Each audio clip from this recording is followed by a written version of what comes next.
We're so glad you've joined us on the ERLC podcast to explore how the Bible addresses important cultural issues pertaining to life, religious liberty, marriage and family, and human dignity, and how we can walk in wisdom for God's glory and for the flourishing of our neighbors. If you're enjoying this podcast and find it helpful, please leave a review wherever you listen. This will help more people find and benefit from what we're learning together. We are grateful for the time you take to join us for these conversations.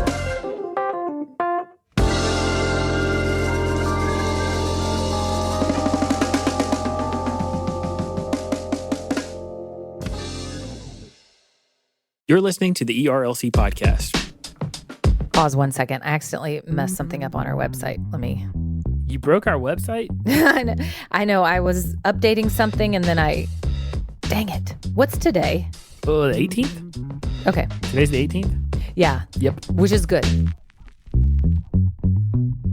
Hello, and welcome back to this week's episode of the ERLC podcast, where every week we're talking about our work here at the ERLC and focusing on what Christians need to know about the things going on in the world. I'm Josh Wester, and with me in the studio today are my co-hosts. I said studio, but I meant virtual studio, are my co-hosts, Lindsay Nicolay. Greetings, everybody.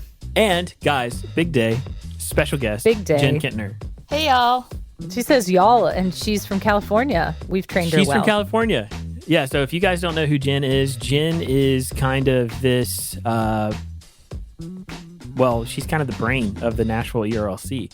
And, or like she is, well, maybe brain's not the right word. I would call you the quarterback of all things that happen in the Nashville office of the ERLC. Right. And she has been just absolutely instrumental. She's been on our team for several years now, and we're excited for you to get a chance to meet her.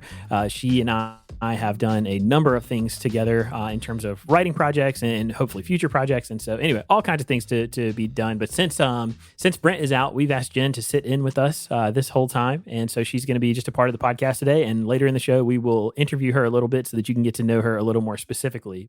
Lindsay, so that we can get into it, tell us what the ERLC has been talking about this week.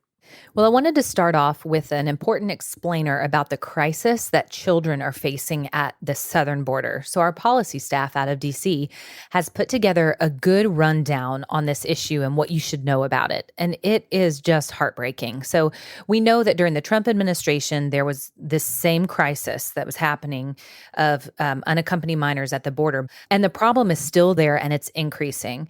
So the policy staff says a growing number of children are arriving at the southern border without parents or guardians in hopes of migrating into the United States, which, I just can't imagine conditions being so terrible and horrendous and you wanting a new future for your children that you send them by themselves to the border. It's just heartbreaking.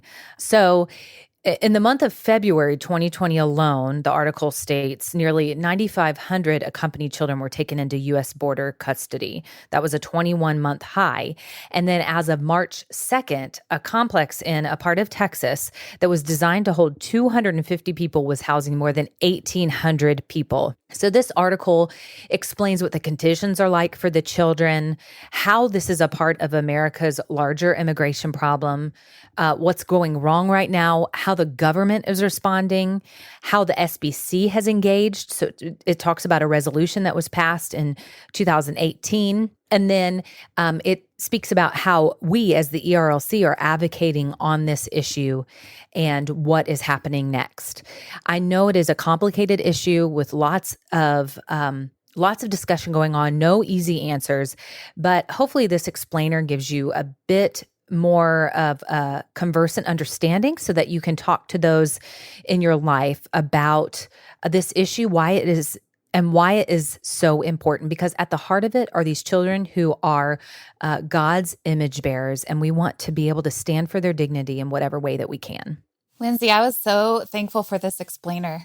There were things that I just had no idea about. I knew about the issue, but I was thankful for the information. You mentioned the 200 designed for 250, but housing 1,800. Another statistic that blew me away was they're supposed to be transferred after 3 to 5 days, but they're staying there for something like 37. So I was so thankful for the information. And also I'm grateful for the ways that the ERLC is actively at work. Yeah, and that's just a window into the way that the ERLC serves as your voice as believers in the public square and as the church in the public square, the way we're advocating for things like the dignity of all people. And so continuing on the topic of children, we have an article by our intern, Jordan Wooten.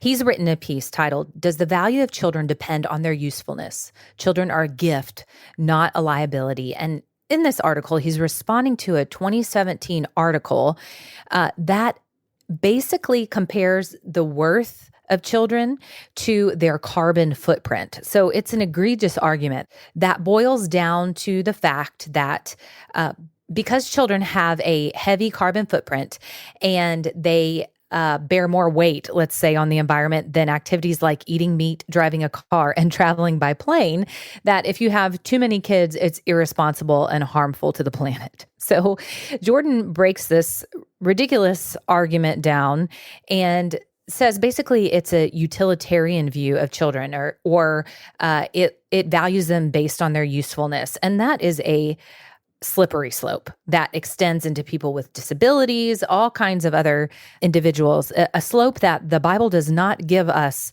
clearance to go down, to slide down. And the Bible's view on this is completely opposite. So he gives us a few facts about what the Bible teaches about how God views children, and therefore how we should view children as people who live by the word and who are under the authority of the word. I'm very thankful that he has written this article. We need to be aware as believers of arguments that people are making out there, because these arguments tend to take root and grow in people's hearts and minds. And so we have to be able to give an answer for the hope that we have. That utilitarian mindset can be so dangerous in so many ways. And so I'm grateful that Jordan's addressing that in this specific way, because human dignity is so important when we understand the image of God and man being made in the image of God. So this was an important piece. You all should go read it. You definitely should read it. And I'll just throw a plug out there. Jordan has been such a stellar intern that he is making the transition from intern to part-time employee. He's going to be one of our channel editors, which works with us in the communications department.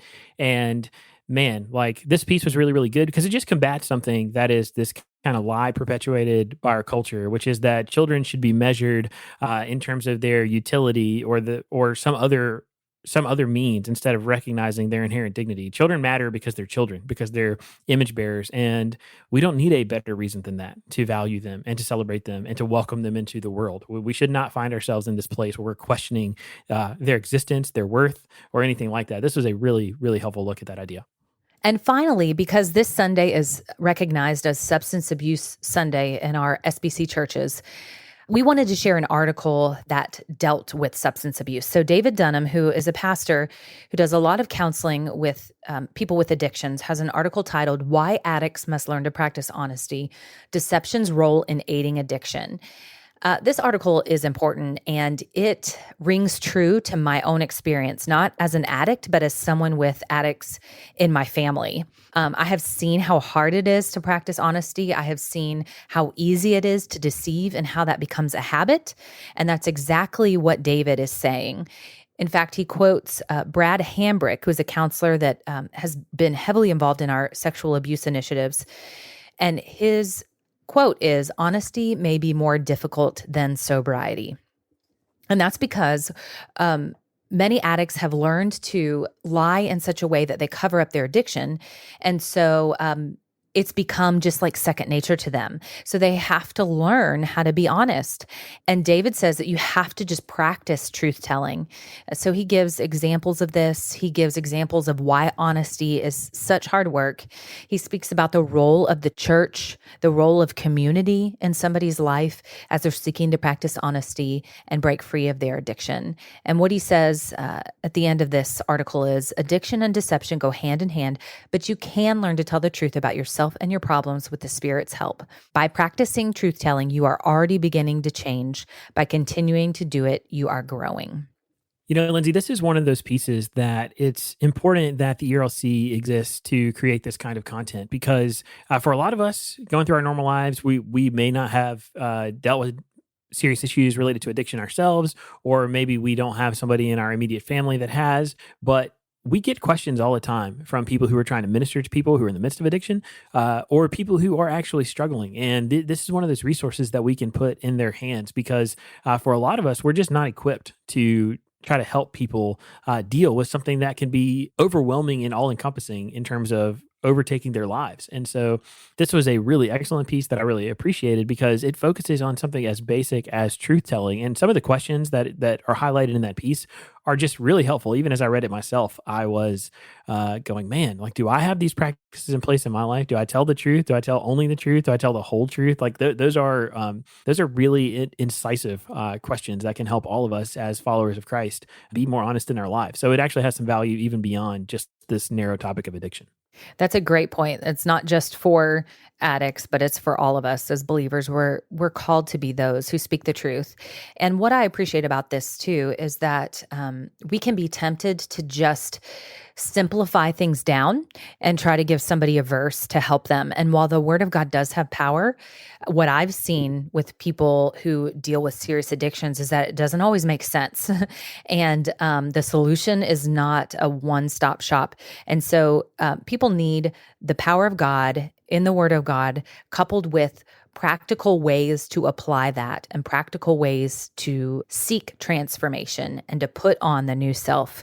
So we're thankful to David for providing this article and for all the ministry that he does in helping people who struggle, helping them walk in the truth that sets them free.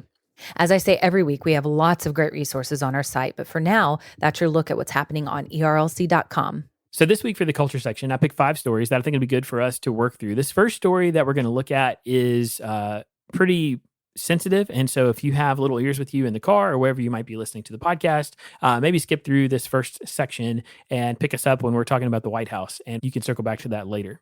We're going to start with the story that is kind of dominating the news headlines right now. It's the tragic situation that has developed right outside of Atlanta. And so I'll just read you this from Axios. It says a suspect faces murder and assault charges after 8 people were killed and 1 person was injured in 3 separate shooting incidents at massage parlors in the Atlanta metropolitan area on Tuesday evening. What's new, Robert Aaron Long, a 21-year-old man from Woodstock, Georgia, faces 8 counts of murder and is being held without bond per the Cherokee County Sheriff's Office. The Sheriff's Office charged him with 1 count of assault and 4 counts of murder. The Atlanta Police Department charged him with 4 counts of murder. What they're saying, Atlanta police are still investigating whether the shootings, in which 6 of the victims were Asian women, was a hate crime. And then CNN also reports about this. It says, related, in one sense, it's immaterial whether the accused killer in the Atlanta spa shootings admits to a racist motivation. Asian Americans, already traumatized by a rising tide of hate, violence, and rhetoric, have been living in fear for months. The murders of 8 people, including 6 Asian women, among them 4 South Koreans, further disoriented and horrified a community already unfairly stigmatized by racial association during a pandemic that originated in China. And they laid bare for the rest of the country the agony of yet another minority group left to question its place in America at a time of rising attacks and harassment. That's exactly right, Josh. I've seen that in my own life in hearing from Asian brothers and sisters around me and the grief. And this is just such a grievous, grievous tragedy. It really is it is a devastating tragedy to see what has taken place here. And I know in these situations, it is always tempting to say more than what the facts can tell us. But as Christians, I think that this is something that is really important for us to work on in terms of our posture when we respond to breaking news, and especially when it is just something horrible like this, where we're trying to assign blame and determine people's motivations. Like in this sense, here's what we know for sure. We know that 8 people lost their lives. The person who is charged with doing it has, as far as I understand, he's confessed to committing these crimes, these murders. There has been a lot of questions about whether or not this was racially motivated or whether or not there were other motivations involved. But I don't know if we'll ever know the answer to that fully. But what we do know is, and I mentioned it there in the CNN article, we do know that 8 people lost their lives, and 6 of these were Asian women, and that Asian Americans right now are living in fear. This is a time when they are they're afraid just to live their lives in their neighborhoods, in their communities, as they go about whatever their normal day-to-day stuff is. They're not sure that they're not going to be harassed or threatened or potentially harmed just because of their ethnicity, because of their background. And this is horrible. It is terrible that Americans of any kind would have to feel afraid of living their lives just because of who they are. And so my heart breaks for people in the Asian American community. It is, it's just been devastating to see all of this. And I know there are a lot of questions right now about the guy who did the shooting, about particularly about his religious background. I mean, we've seen a number of news stories that have highlighted the fact that he was a church member, and the church that or at least that he had attended and been involved in a church, and the church that he had been involved in turns out to have been a Southern Baptist church. There have been questions about whether or not racism and violence are something that is inherent to life in Southern Baptist churches. I mean, people who listen to this podcast would know that not only do we not believe that that's an accurate reflection of who Southern Baptists are, that this vile and violent act is something that is a total repudiation of what it is that we believe as gospel-believing Christians, as the people of Christ. And so my heart breaks for these families of these victims, for this community, and for Asian Americans who are just grieved right now. It has been, we've said it before on the podcast, but for far too long we have watched Americans, whether they're Black Americans or Americans of Asian descent or others, be stigmatized and afraid to live their lives and be who they are because of racism and because of cultural stereotypes, because of intolerance. And these things simply should not be. And as Christians, we should do everything we can to be the kind of safe places and communities for people who are hurting and afraid, where they can go to be welcomed and loved. Amen. That's right, Josh. And one of those safe places, of course, just reiterating this, one of those safe places that we need to work on creating is even the online world. So in person and online, because that is oftentimes such a vitriolic place where people feel attacked and belittled and berated and degraded. And it just should not be that way. It's easier to do that when you're not face to face with someone. And it still reveals what is inside of our hearts when we're doing that, even if we're not face to face, and it doesn't remove the sting. So that's just a place where I've seen lately, in the midst of all of this violence, just verbal violence taking place as well, that just feeds into all of this terrible, hateful, evil rhetoric. And it has no place among Christians. Yeah, I think that's well said, Lindsay. Anybody who was online yesterday, especially if you're part of our like Southern Baptist culture, evangelical culture, and you were online yesterday or in the last 2 days in the aftermath of this tragedy, you've seen maybe some of the worst takes, the worst sides of our tribe come out as people are trying to defend themselves and as they are, really just being totally combative with one another. It's just a reminder that a lot of times social media is not the place to mediate some of these questions and differences, especially at a time when emotions are very, very, very high. And what we should be doing is joining together in lament. And so I really appreciate you talking about that as far as what this means, even for our online behavior, because I do think that is a pretty significant thing. So moving on from that, I'll bring us to a place where there is some good news. So good news coming out of the White House this week related to coronavirus. From CNN, it reports that the White House staff working in person are no longer tested for COVID-19 every day, as those on campus have been increasingly vaccinated. A recent change to testing protocol, according to an administration official familiar with the process, said. White House spokesperson Kevin Munoz said in a statement to CNN that the White House maintains a strong COVID-19 related protocols in order to create a safe workplace for its employees, such as mandatory mask wearing, social distancing, and regular testing.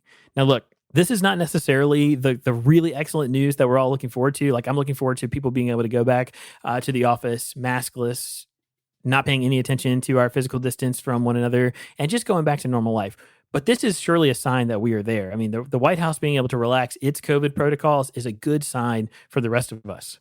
It is good news. And as listeners may have picked up on, in the morning, my mom comes over. She helps with the kids, which is such a blessing. And we watched the Today Show.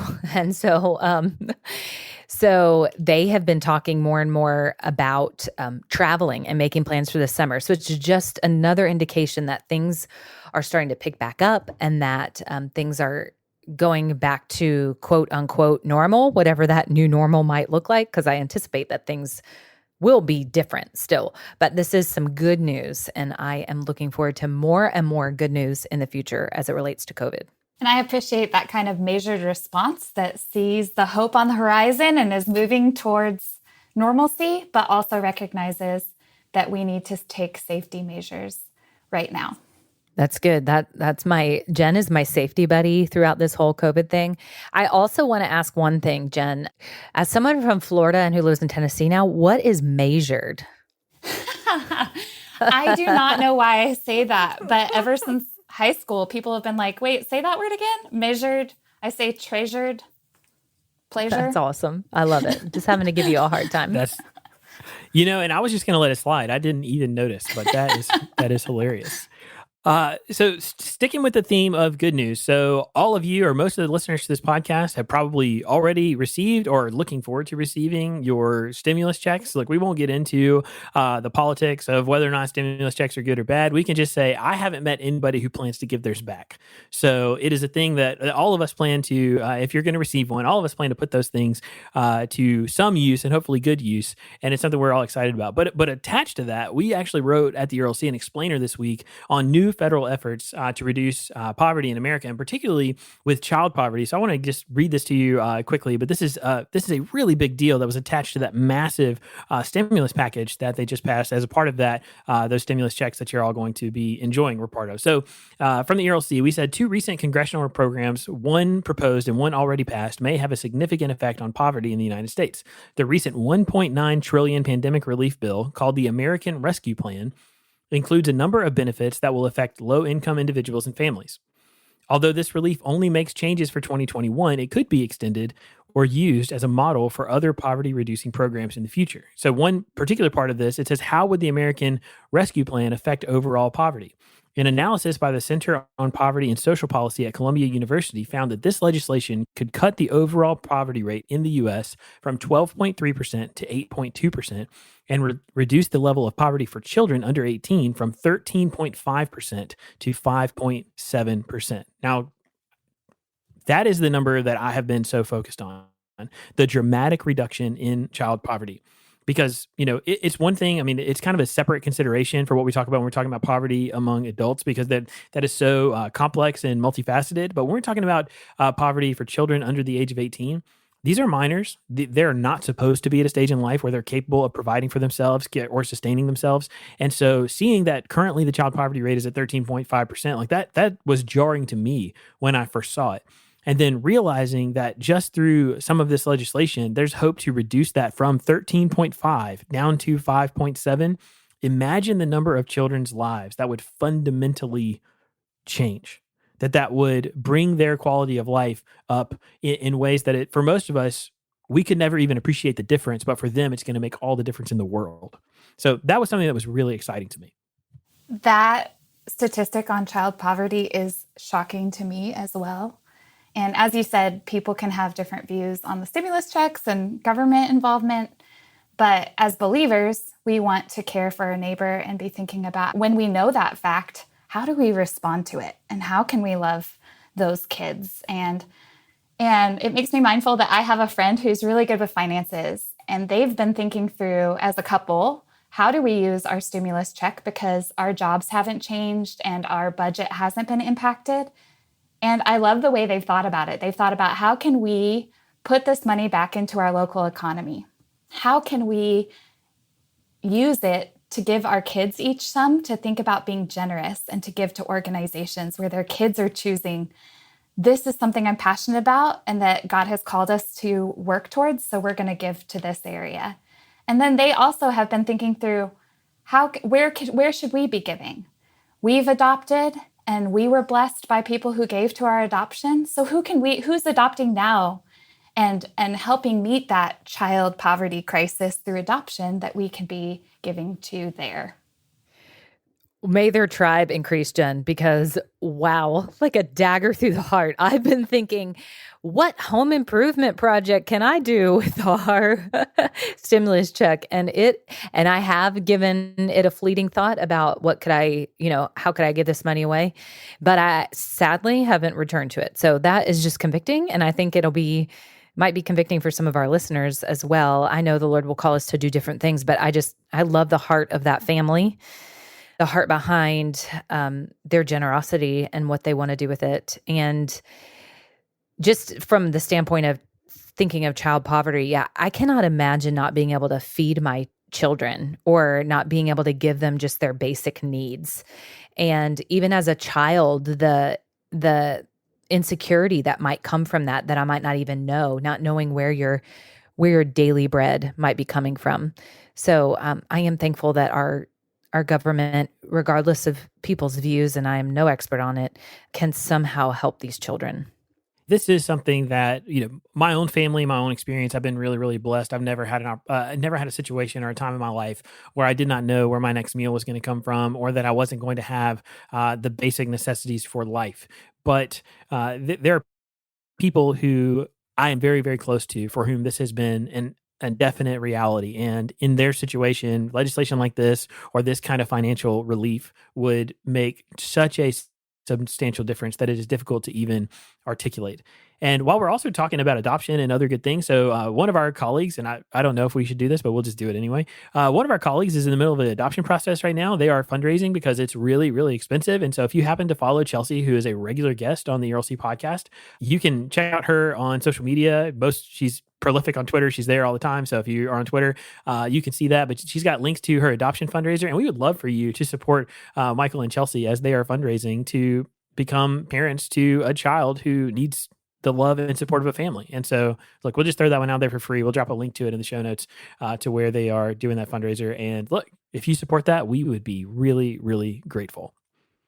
So guys, for our last story, we're going to talk about something that we look forward to every year, except not last year. March Madness is back. And so from Axios, they report, welcome to the NCAA tournament's first four play-in round, the first official day of March Madness. And there are a slate of games tonight where there's going to be 4 games to see who can actually get into the tournament. But here's the fun fact they present. They say from the tournament's expansion to 64 teams in 1985 through 2019, just 2 games featured Hall of Fame coaches leading a team seeded number 11 or lower per 538. There will be 3 such games this weekend alone, with Tom Izzo leading number 11 Michigan State, Jim Boeheim leading number 11 Syracuse, and Rick Pitino leading number 15 Iona. And then there was one more part of the story I thought was interesting. It said ESPN ranked all 68 head coaches based on their playing careers, and Georgetown's Patrick Ewing tops the list, followed by Michigan's Juwan Howard and Grand Canyon's Bryce Drew. And so, look, I look forward to March Madness every year. I talked about it a bunch of times. Growing up in Eastern North Carolina, we do a lot of college basketball, even if we're not very good at football. And so all of my friends who live in the SEC country, that college football is their thing. College basketball is my thing. And so March is arguably like one of my favorite times of the whole year. I am pumped for March Madness because you need something else after football is over and March Madness. And I don't usually watch basketball throughout the basketball season, but I like this excitement. I love the game day food. Usually we have an ERLC get together, but we're not able to this year. Teardrop, sad emoji face. Josh, being from North Carolina, I've heard that Duke can't be involved, or they couldn't play a game that might get them qualified because they didn't have COVID all year, but then they ended up with COVID. Yeah, so is that what happened? This is crazy that Duke is not going to be in the NCAA tournament this year. And look, as a Tar Heel fan who is, well, let's just say it. We say Duke is puke. It doesn't bother me at all. In fact, I'm really happy about it. So look, it's an even better March Madness. I love March Madness, partially because I don't know sports. And so most things I'm out, like I can't compete. But the beauty of March Madness is there's so many upsets that you could know absolutely nothing, and you can pick teams based off of colors that you want to play each other, and you might stand a fighting chance.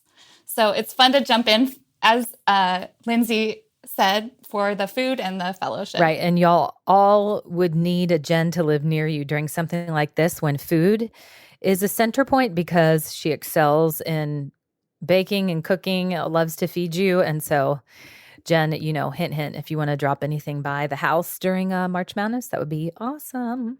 Man, I love it. I love it because what you guys don't know is that Jenn set up my son and my wife with all the stuff they need to make homemade pizzas for Pi Day, which was a couple days ago. So that was really awesome. And we enjoyed those homemade pizzas. And apparently Jenn made her own crust or something. And it was, man, it was fantastic. So what a way to end this culture rundown for, all these things, not just March Madness, but great food too. Lindsay and Jenn, that is your look at this week in culture. So now we're going to transition and talk to Jenn as our guest on the show, even though it's been fun to have her sit in with us and hang out. Jenn is somebody who is unbelievably talented. Her nickname around the office is Dr. J because she does have her doctorate, and she's an amazing person who is incredibly talented. We're excited for you to get to know a little bit more about her. So Jenn, thanks for joining us. As we're starting this kind of interview time, would you just tell us a little bit about yourself and what you do? Yeah, I would be happy to. So I serve at the Ethics and Religious Liberty Commission as the office coordinator and executive assistant to the EVP. And I have the joy while working here of working closely with our Caring Well initiative and helping churches be safe for survivors and safe from abuse. And I love education and I love the church and love so many things. And I am involved in those things in different ways as well. Yeah, you just should call yourself the Renaissance woman of the office because you have your hands in just about everything and help make the office a better place. So we're very thankful for you. And obviously, this podcast focuses on Christians and culture, and you can't cheat and go back to something else, something that we talked about already on the podcast. So what else in particular are you paying attention to right now in culture? Yeah, I think one thing I've been thinking about a lot is how do we not become professional Christians? So we've seen a lot of hypocrisy by a number of prominent Christian leaders. Or in my own life, I've seen friends where hidden sin has been exposed. And I think I've been thinking a lot, even as I'm in ministry and in the local church and in different arenas, are we known? And what does it look like to invite people into our life and welcome people into our life that are going to call us out? And what does it look like to dig deeper with those who are near us, not faux relationships online? And I love social media, and I think there's so many great things about it. But I've been seeing more and more influencers on the rise, and that's not necessarily a bad thing. I know lots of women that are using that to build their businesses and care for their families, but are we being authentically known? Do we just feel like we have friends online? And is it social media, and especially with friends living far away, is it fostering that real community or is it hindering that real community? So are we getting our sustenance online or is it just a supplement? So that's one thing I've been thinking through, and even thinking through, do I make the choice to go to some big conference where I'm just going to get information? And that's not a bad thing. That's a great thing. Or am I going to make the choice to spend time with friends and be known by them? And related to that, I think I've been thinking a lot too about community and commitment and what that looks like. I think we're a very transient generation. And I think the pandemic has made us even more transient. I think a lot of people realize they can do their job remote, and so they're moving, and that's not a bad thing. But I was talking to my dad the other day, who is an interim pastor at a small church, and all 12 members showed up to the membership meeting. And one of the ladies had been at that church for 65 years. And it just got me thinking, sometimes I think we think movement is opportunity, and are there times where staying put and being planted will actually yield long-term growth and human flourishing? Gosh, Jenn, that is so good. So another thing about you, you've spent much of your adult life discipling young women. What do you see as some of the greatest discipleship needs among women? And what would you tell someone who is interested in doing that kind of discipleship? Well, as a disciple of Christ, and when I'm discipling others, I want the whole person. So our thinking and our loving and our doing, I want that all to be captured by Jesus Christ and what he's done, and serve him in that way. So I'm thinking through head, heart, and hands. I think in our culture, we can often emphasize the thinking, which is good. I love learning theology, and it often leads my heart to worship and leads me to live differently. And those are great things. But it's not just about thinking. When you think about the great commandment, it's love the Lord your God with everything in you and love your neighbor as yourself. And that's more than just knowing the right things. It's impacting the heart and affections and the actions. And the Great Commission, too. It's not just get people to assent to these things, but make disciples of all nations, baptizing them and teaching them to observe all that God has commanded you. And so there are certain things that in discipleship, basic things that everybody needs. We want to see disciples depending on and knowing God as he's revealed in his word. So how can I help this person grow in studying the word? How can I help them see and savor and trust Jesus Christ? We want to see them being transformed by the Spirit and growing in sanctification. How can I help them worship God? And how can I help them walk in repentance and confession? We want to see them live out the one another's in community. Fellowship and church are so vital to discipleship. And we want to see them share the good news of Jesus Christ in word and deed. So how are we helping them serve? How are we helping them share what Christ has done in their life? And I think this is often best done in relationships. So the thing I would say that is one of the greatest needs for women in discipleship is older women. We need women discipling women because there are things that happen in life on life that can't just be given in a book. And there's ways that things need to be modeled where others can see someone's faith and follow in their footsteps. And so there's a lot of differences. It's not just a checklist because each setting is different and certain things will need to be emphasized at different times in different places. Each individual is unique. God teaches people in their lives. Struggles are unique. And discipleship's multifaceted. It involves correcting at times, but it also involves helping and encouraging. And we also want to identify people's unique strengths and build those. Even if I'm discipling someone else and if they have strengths that I don't have, how can I help foster that? How can I help grow them? I'm not looking to make many disciples of me, or I need to fight. Sometimes I want to be just like the people who I admire, but that's not the goal. As we all walk in discipleship, we're all becoming more Christ-like, but we're not becoming identical to one another. And that's the beauty of the church. And so we want to grow together. And I would highly recommend J.T. English's new book called Deep Discipleship. Such helpful advice and wisdom, Jenn. And you're going to carry a lot of this and a lot of your experience over to a new, exciting ministry opportunity that you have on the other side of the world. So can you tell us more about it and why it's such a strategic location? I would love to.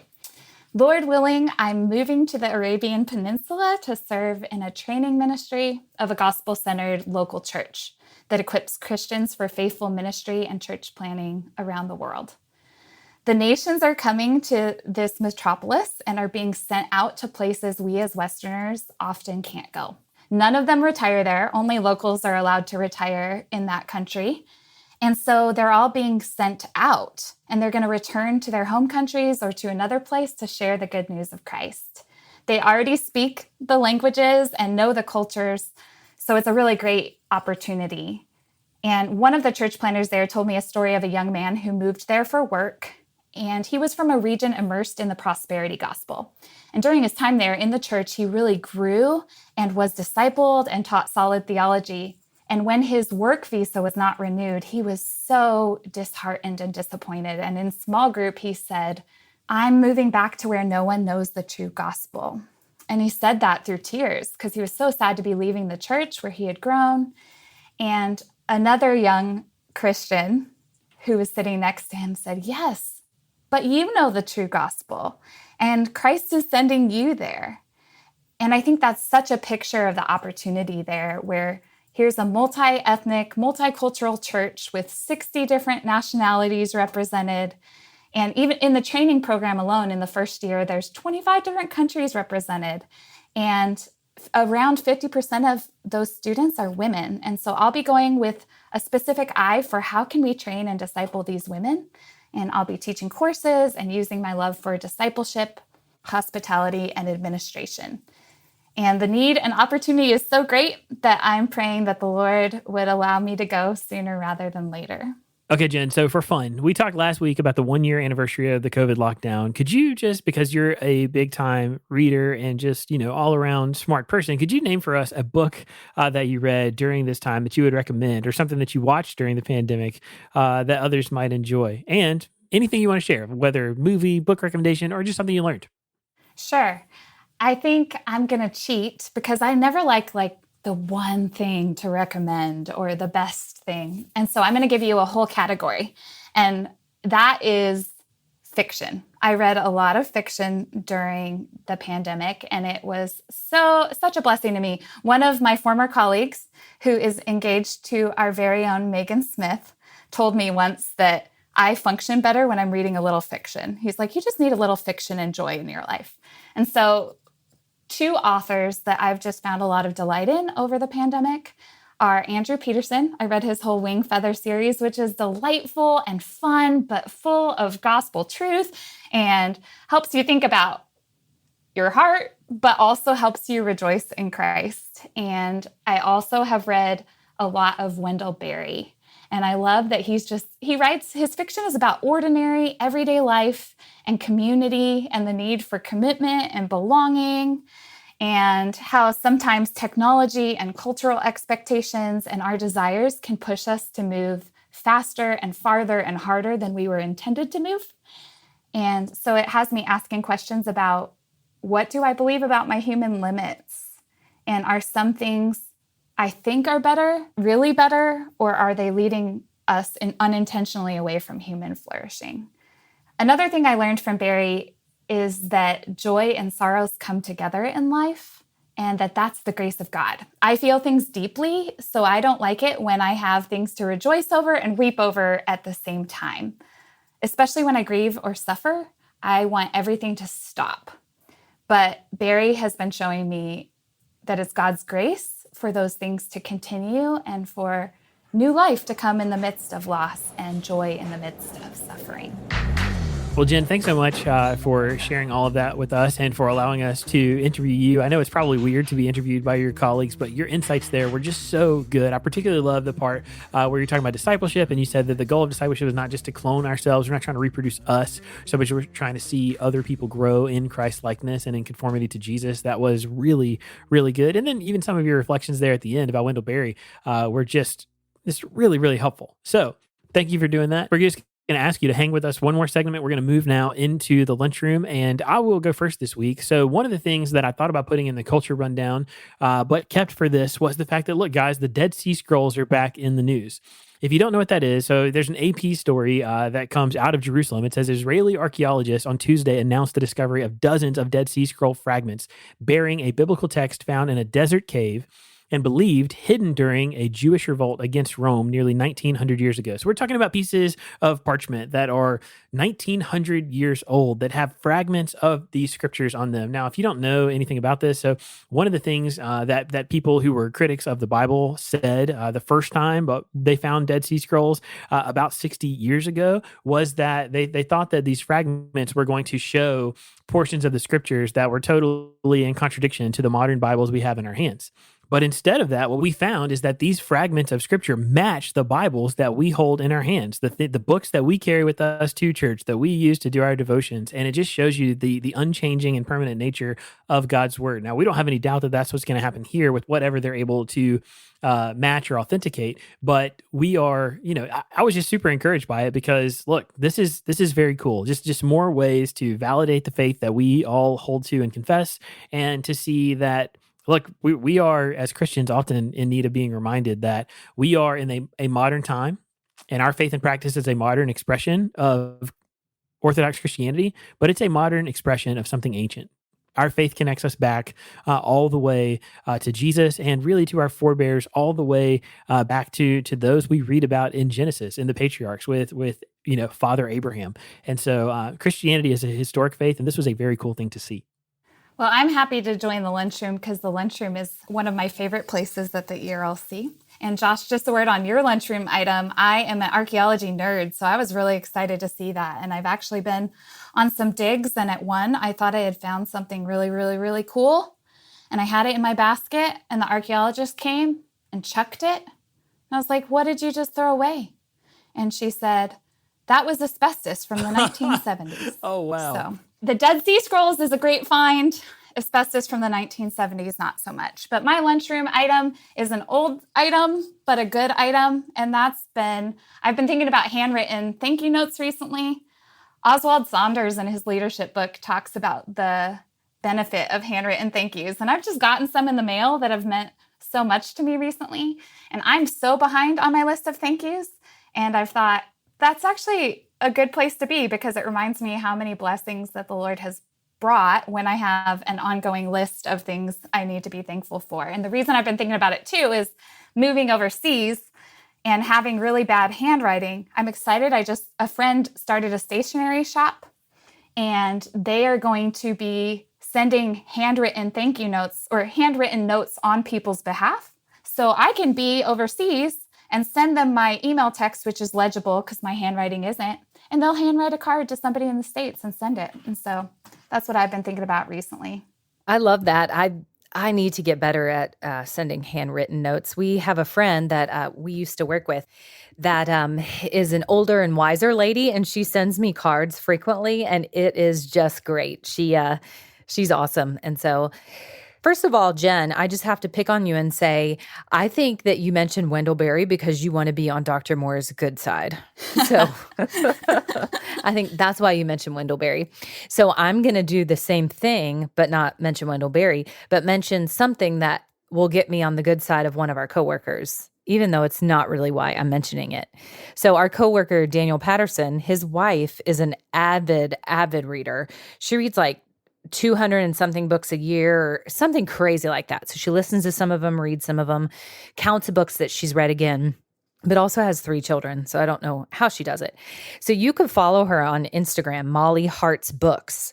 And she's just got lots of great recommendations because she shares all of the books that she reads. So I would highly recommend that. If you are interested in that and want to get some good books that you know other people have read. And my second thing is just kind of self-serving a little bit, but I cannot get off my mind. My friend Suzanne that I went to seminary with, her and her husband live overseas now while he does a job for a couple of years. They just had their 3rd child, a little girl. They have 2 boys prior to this. Her name is Esther, and she was born with trisomy 18. And just having my 2nd child, I just cannot imagine the heartbreak of just knowing that your child is going to suffer and may not live a long life. None of us have guarantees, but this is just an in-your-face example. And they are just trusting in the Lord. They are proclaiming Esther's value and dignity and that she has been born for such a time as this, which is why they named her Esther. She's precious. They finally got to hold her. And so I would just ask for you to pray for Suzanne, her husband, Joe, her 2 little boys, and this little precious gift from the Lord, Esther, that God would sustain them in these days and strengthen their faith and just continue to sustain Esther for as long as he deems is good. Lindsay, I'm really glad that you mentioned that. I can hear just even as you're talking about it, your kind of motherly heart and just the love and grace that this family has shown to their child. I mean, this is, man, what a hardship that this family is experiencing, and being able to do it in a way that shows and demonstrates the love of Christ. That's amazing. And I hope that, for the people listening to this podcast, that they will be encouraged, because all of us in our lives are going to encounter things where we find ourselves in the midst of incredibly difficult circumstances. And even in the midst of that, those people who are true heroes to me are the ones who figure out how to, even through the pain or hardship or suffering or whatever it is, they honor Christ, and they choose to recognize and value the dignity of another person, even in the midst of just the most trying circumstances you can find yourself. And so particularly true when we see parents suffering through difficult situations with their children. And so, yeah, I just really appreciated you bringing that up. Also related to that, related to the other thing that you said is to say, look, it is amazing to me that Molly reads the number of books that she does. Every time she posts, showing us like the books that she read at the end of the year, it is overwhelming. It almost is impossible to believe. But hey, maybe that's what happens if you don't watch Netflix. Does she not watch Netflix? I don't know. I'm just saying there's no way that this person can spend any amount of time watching TV and also read the number of books that she does. Yeah, maybe not. Maybe she does just solely read and listen to books. So it's pretty amazing. It really is. So that's going to do it for the podcast today. We are really grateful to Jenn for sitting in with us through the whole episode. We look forward to having Brent back next week. But if you like the podcast and want to help us spread the word, please consider sharing this episode on social media or going into your podcast app and leaving us a rating or a brief review. But for Jenn and Lindsay and myself and Brent out there somewhere in Florida, we want to say thanks so much for listening, and we look forward to being back next week with more content.